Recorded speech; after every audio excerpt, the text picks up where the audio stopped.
Elédùà ọba tí ó sọ wa láti òwúrọ̀ títí fi di wákàtí àkókò tí à ń bẹ yìí. A kí gbogbo apáta tí à ń bẹ nílé lóko àti lẹ́yìn òdì wípé Elédùà máa bẹ pẹ̀lú ẹnìkọ̀ọ̀kan wa. Ọlọ́run bọ̀bọ̀ ọ̀gá àgbà kò ní fi oníkúlùkù wálẹ̀.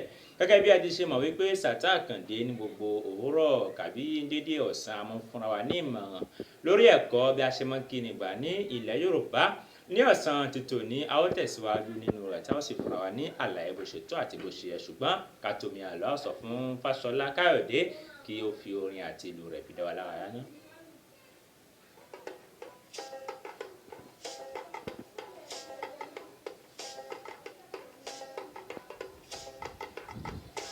Síwájú kí Káyọ̀dé kó tó máa tẹ̀síwájú, ìkan tí a fẹ́ kọ́ra wa náà kò ju wípé báwo la máa ń kíni ní ilẹ̀ Yorùbá àti àkókò kọ̀ọ̀kan látòrí àṣàkíyèsí wípé àwọn àkókò yìí a máa ń dà pọ̀ ní ilẹ̀ Yorùbá léyìí tí kò bójúmu.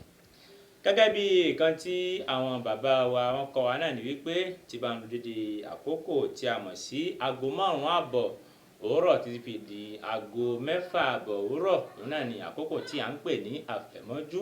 Èyí túmọ̀ sí wípé àkókò tí àwa ń pè ní àsùnbà ni kì í ṣe èdè Yorùbá, èdè Lárúbáwá náà ni à ń pè ní àsùnbà. Aago 7:30 ni òun ni a ti wá bọ́ sí òwúrọ̀. Èyí túmọ̀ sí wípé tí a bá ti ń bẹ ní aago 7:30 títí fi di aago 10 òun ni à ń pè ní òwúrọ̀.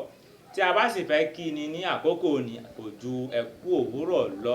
Gẹ́gẹ́ bí ìkíni ní èdè Yorùbá ní tí a bá ń bẹ ní aago 7 títí fi di aago 10 òwúrọ̀.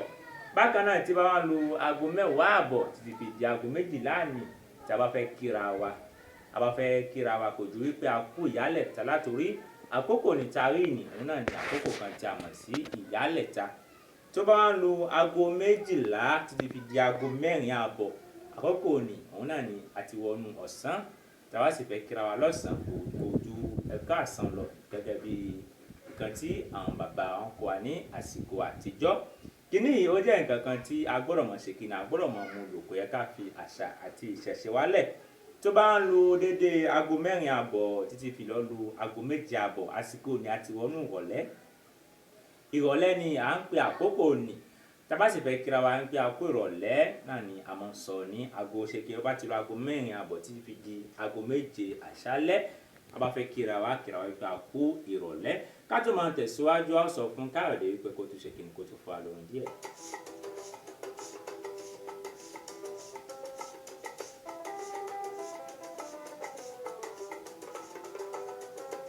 Wọ́n ní ayọ̀ pọ̀rọ̀ kì í ṣe ohun tó dáa látorí díẹ̀díẹ̀ náà ni ká mọ̀ ṣe nǹkan, ká mọ̀ ṣe nǹkan níwọ̀n. Tí ó bá ti wá lu aago 8 fi lọ lu aago 9, aago 11:30 ni òun ni à ń pè ní alẹ́. Èyí túmọ̀ sí wípé àkókò aago 8 fi lọ lu aago 11:30 ni òun là ń pè ní alẹ́. Èyí túmọ̀ sí wípé tí a bá fẹ́ kíra wa ẹ̀kọ́ alẹ́ náà ni a máa sọ ní ilẹ̀ Yorùbá. Tó bá ń lu aago 11:30 òru títí fi lọ lu aago 4:30 ni àkókò ni là ń pè ní òru. Tí a bá fẹ́ kíra wa kò ju ẹ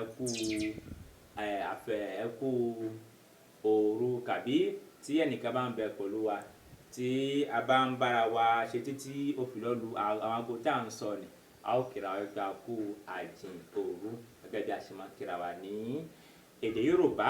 A tún lè kíra wa wípé a kú àgbédòru kí Elédùà kó má fi oníkúlùkù wálẹ̀ o. Ibi náà ni a ó fi ẹ̀kọ́ títò nírọ̀sí tá a sì máa sọ fúnra pé tó bá di ojúmọ́ ọ̀la a ó máa tẹ̀síwájú nínú rẹ̀. Fún àǹfààní gbogbo apáta tí a fẹ́ máa tẹ̀léra wa lórí ètò yìí, ká pàdé ra lórí YouTube kí Elédùà kó má fi oníkúlùkù wálẹ̀ o. Ó dìgbà.